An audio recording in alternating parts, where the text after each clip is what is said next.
using congruent triangles. We're going to talk about corresponding parts of congruent triangles being congruent. What that means is once you actually prove that two triangles are congruent, then you can use those two triangles being congruent to prove parts of those triangles congruent. So for instance, if you say two triangles are congruent, then you could say that their sides are congruent, which if that's what you're being asked to prove, then you got it. So we're going to actually show that here in a minute, so you don't just have to take my word for it. But before we do that, review of the 5 ways to prove triangles congruent. First there's side, side, side. Okay, so if you have 3 sides congruent in 2 different triangles, then those 2 triangles are congruent. Okay, so 2 different triangles, 3 sides being congruent. We can use side, side, side. All right, some rough sketches there. So angle, side, angle. All right, so if you have 2 different triangles, you have an angle and then a side and then another angle. That side has to be in between those angles. Then you can prove that those 2 triangles are congruent. All right, and side, angle, side. So once again, if you have 2 different triangles and you know that a side, the angle in between, which we call the included angle, and a second side is congruent, then those 2 triangles are congruent. Notice the angle has to be in between the sides. We have angle, angle, side. And so notice on this one, the side is not in between the 2 angles. So we'd have, say, angle, angle, and then a side. So this time, the side that we have is not in between our 2 angles. And then HL, hypotenuse leg. And in order to have that, you have to have right triangles. And in order to have right triangles, you have to, I know my pictures are not beautiful, but that one's really bad. Okay, you have to have that right angle marking. So we have right triangles, we have a hypotenuse, and then a leg. So it could either be that leg or the shorter leg. So hypotenuse leg. So once we have those, or we can use any of those 5 different theorems there to prove triangles congruent, and then we can use that with corresponding parts of congruent triangles being congruent to prove sides or angles congruent.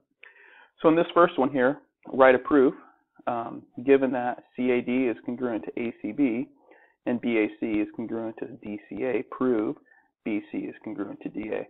So I'm going to talk about how I actually approach these proofs.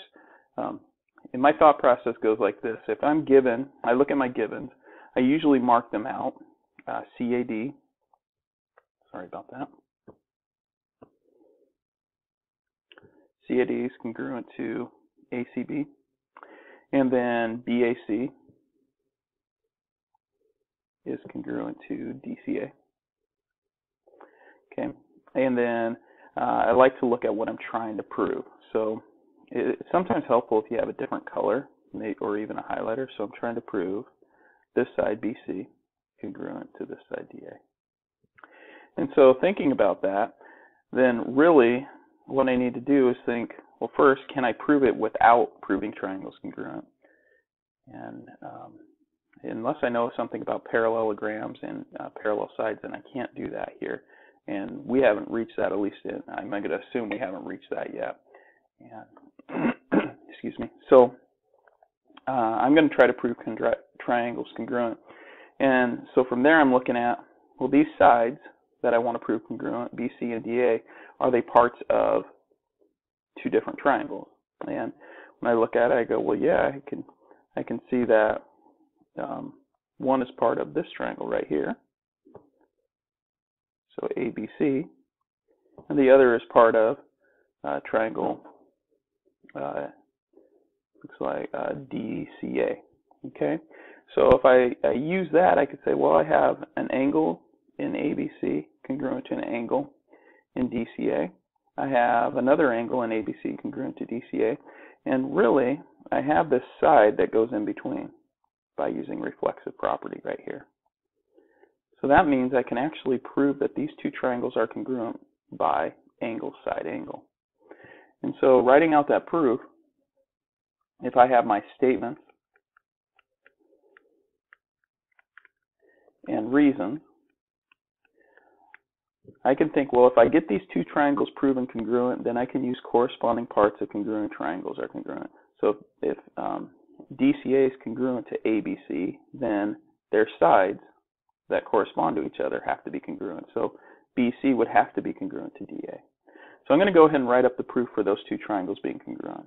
Okay, so first statement, I'm going to take my given, CAD is congruent to ACB, and that is a given. Now, a lot of times I write my givens in the same line.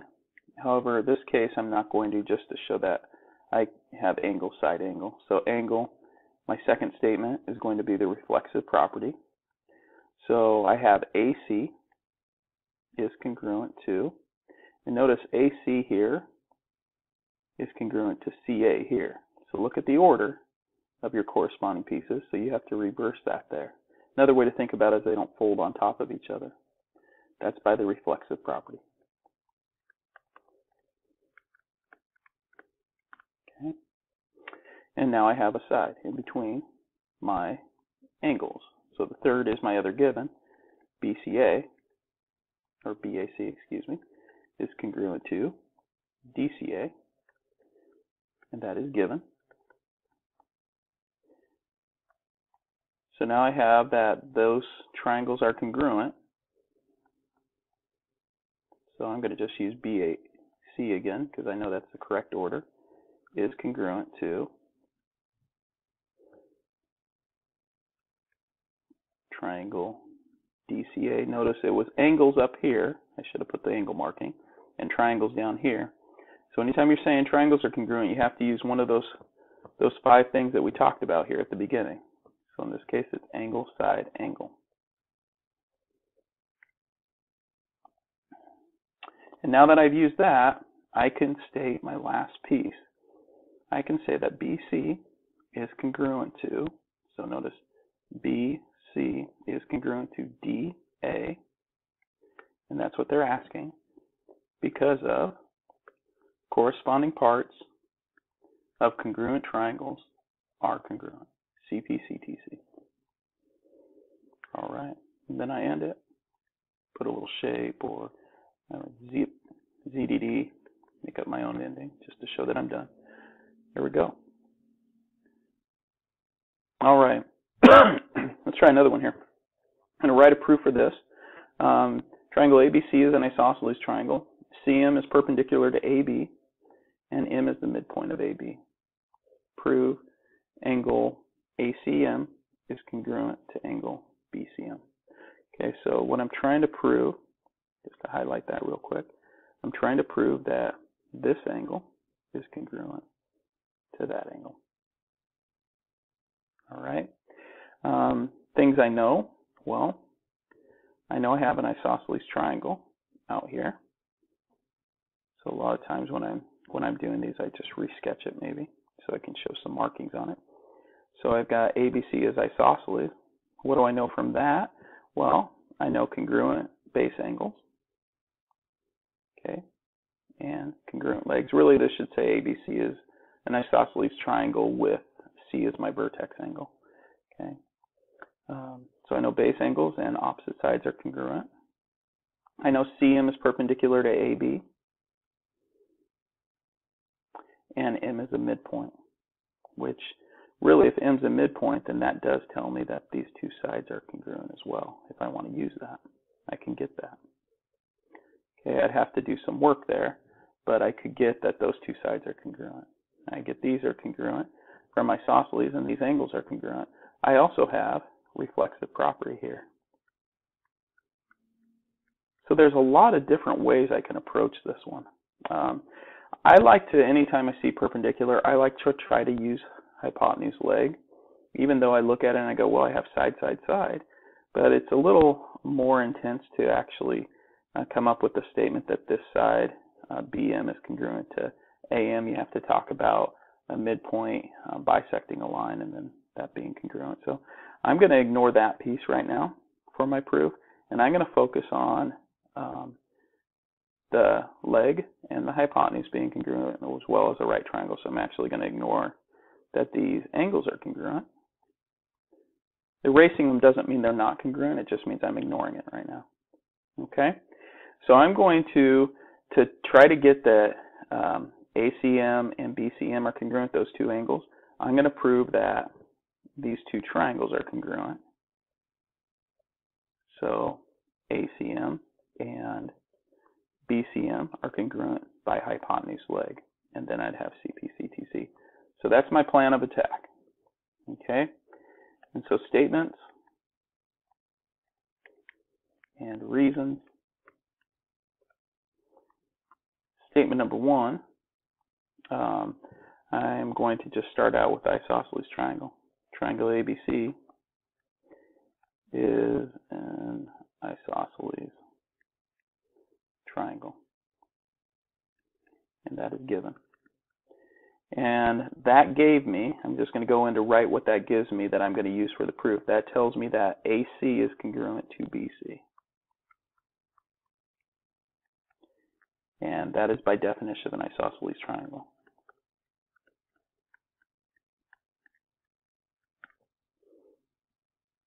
Okay. I also, so there, by the way, that's my hypotenuse. Okay. I'm going to go ahead and get the leg right now as well using reflexive. So CM is congruent to itself, CM, by reflexive property. Now, if you're like, why didn't we switch the letters this time? Well, notice if I were to fold the triangle on top of the triangles on top of themselves, they would be congruent. The other way is look at what it's asking us to prove. We have CM and CM as part of that, and they're in that order. So that's the corresponding piece. There's my leg. I need right triangle. So the right triangle would be the perpendicular marking. So CM is perpendicular to AB. That is given. And then I can go on to statement 5, which actually states that the triangles are right triangles. So I actually have to state that ACM and triangle BCM are right triangles. And that's by definition because we have that right angle from the perpendicular.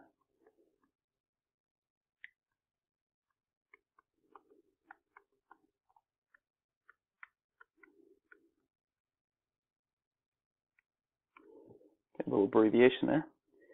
And so we have our right triangle. We have our hypotenuse leg. We now can go in and state that the triangles are congruent. Triangle ACM is congruent to triangle BCM.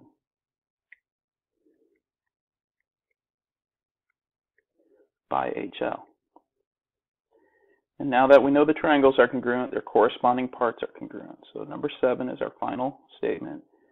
ACM is congruent to BCM by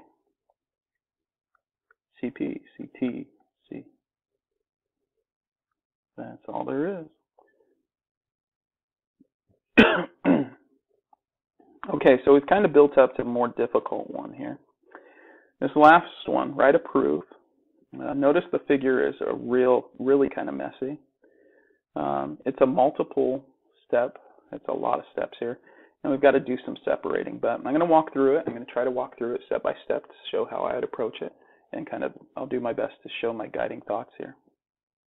The triangle BEC is an isosceles triangle with vertex angle E. So looking at this, triangle BE to C is isosceles, with this being the vertex up here. So that angle is congruent to that angle, as well as this side to this side. Okay, and if it helps, because there's so much overlapping, you may even want to just exaggerate the triangle even more, kind of bring it past, just so you can kind of see it in its shape. Now, a lot of people just separate them. I'm going to go ahead and show it like that, and then I'll separate the pieces I need. So there's my isosceles triangle. Okay, All right, and then BF is congruent to CG. BF to CG. We want to prove FH congruent to GH, so let's go ahead and highlight that. FH to GH. That is our goal. Okay, and if you need to, you can kind of put maybe a little point in between to kind of show there that separates them, but that's really our goal there. All right, so what I need to look at, the thoughts I go through after I've marked the givens, and I look at it and go, man, there's no way for me to prove this FH to GH based on what I'm given. I just don't have it. Then I look at the pieces and I go, well, are they part of a triangle? Well, they are. They're part of, those pieces are part of, let's go ahead and highlight that, this triangle here, and this triangle here. So if I could somehow prove that those two triangles are congruent, then I can use corresponding parts. Well, based on what I've been given, I know that a side of those triangles are congruent. I can't use this angle that I was able to come up with isosceles, because that, and I'll do my best to highlight it, that encompasses this whole piece right there, not just the highlighted part.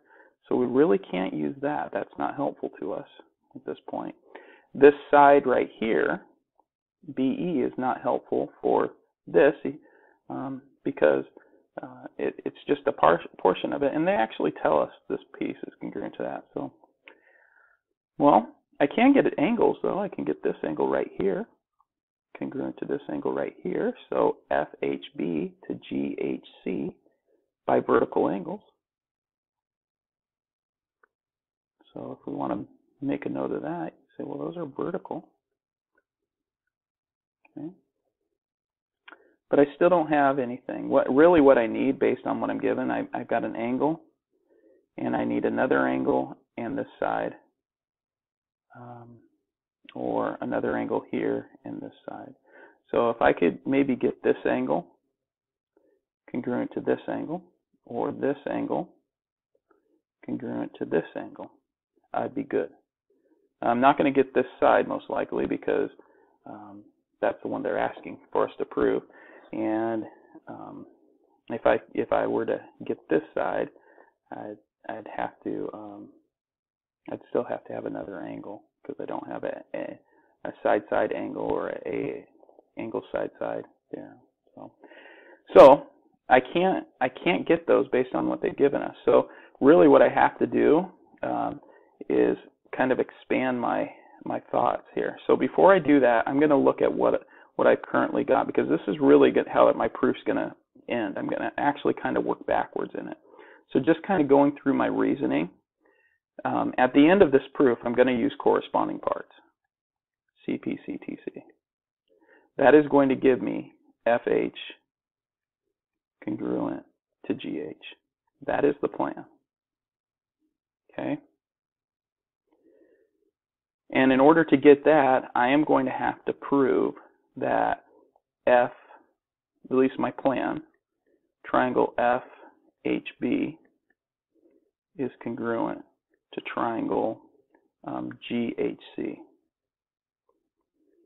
Now I'm just writing this informally because I don't know if this plan will completely work. Right now I'm just kind of coming up with a plan, and I think I'm going to use angle side or angle side to do that. So I need to be able to get angle side to do that, which I currently do not have. But we'll see what we can do there. In order to get that, I currently have my side. I have a given, right? So we have GC congruent to, I guess we should write it like they actually give it. So they give it as CG congruent to BF. Okay, once again informal, but that's our side from our angle side. We have another angle, right? We have the vertical, so GHC is congruent to FHB, and that's by vertical angles. Unfortunately, so there's our angle inside. We don't have that other angle, and that's where we're at right now. Okay, so we've kind of got the end of our proof. We don't have the other angle. How are we going to get that? Well, my thought process goes, if I can't use those two triangles and finish it, I'm going to have to expand outward and look at other triangles. So what I'm going to do is I'm going to look at the two angles that I want to find for this statement right here. I'm going to look at these two angles and say, well, are these two angles part of any other triangles? And just kind of by looking at it, I see that angle HFB, or this angle right here, is a part of this triangle. Oops, you know what? I didn't want to do that. Let me switch colors real quick. There we go. This angle right here is a part of this triangle right there. Okay? So that angle being a part of that triangle helps me out. Okay, now notice it switched colors on me. Okay, because that triangle, and I'm going to go ahead and sketch that out here. I'm going to separate it so it helps out just a little. We'll draw it over here.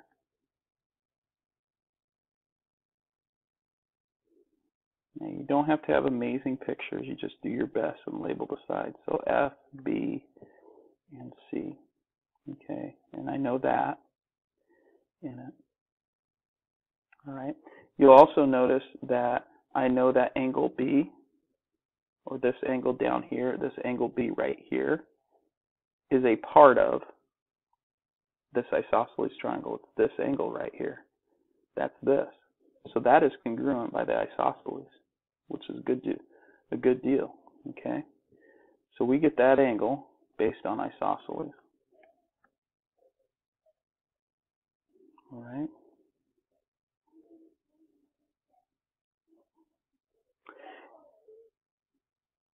And so let's go ahead and take a look at what triangle we want to make that congruent to. Okay, well, here's the angle we need to make it congruent to, and that's part of this triangle right here.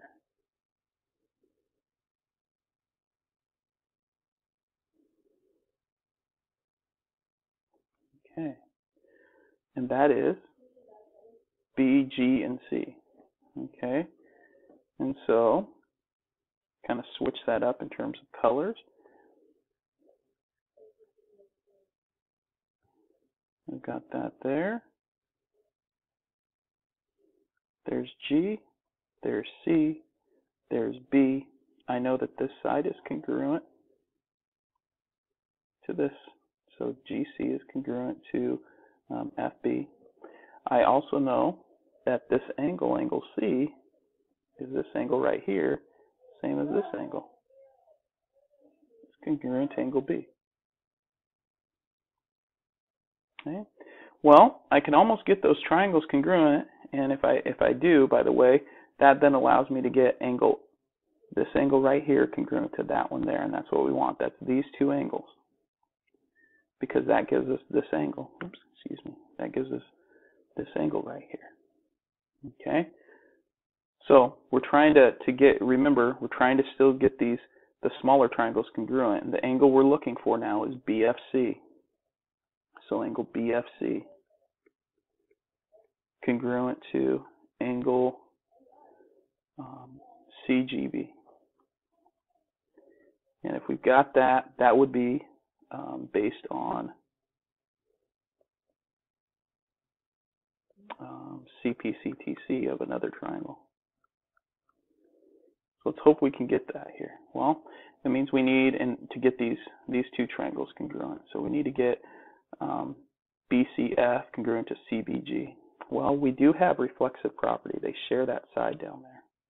So this side is congruent to this side by reflexive. Okay. So that means I now know that by side angle side, these two triangles are congruent.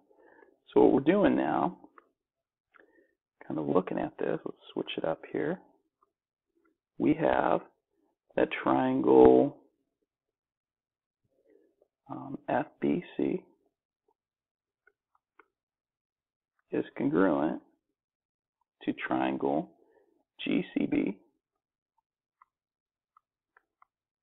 by side angle side.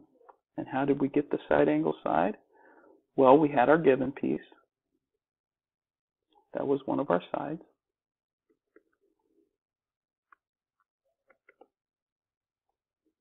So that was CG congruent to BF.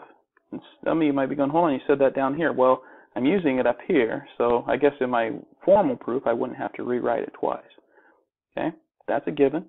I know that my angles are congruent, and that was based on definition of isosceles.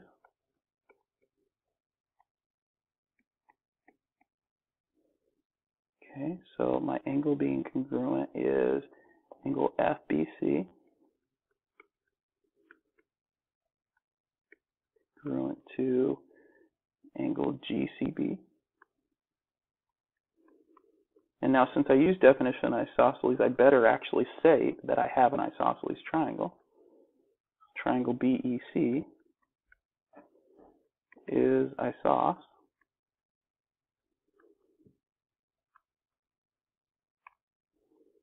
That's a given.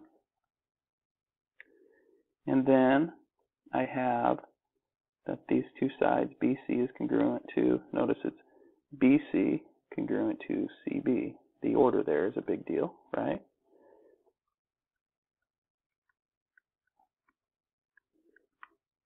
By reflexive. And that is my first side. Okay, so to recap, I now have side angle side, triangle congruent. I have CPCTC to get the angle I need. I then have, that gives me an angle. I have the sides for vertical, or the angle for vertical angle, and then I have sides. Then I have the triangles, the smaller triangles, and then CPCTC. It's quite the proof, and we work backwards on it, okay? So now the key is to formalize it. All right, so I'm going to do that. I'm going to write it up formally here. So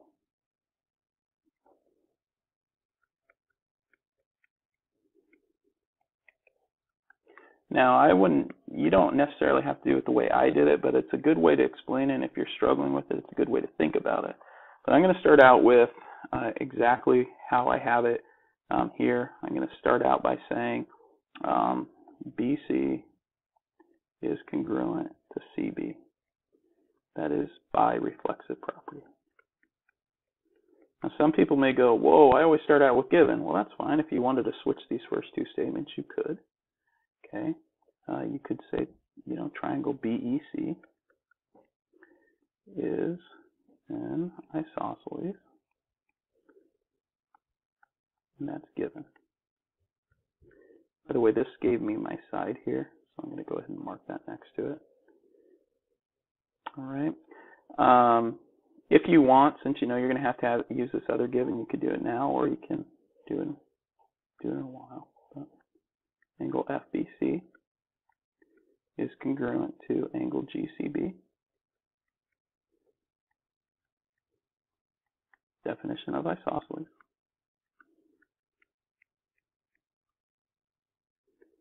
Okay, that gives me my angle. Number 4, CG is congruent.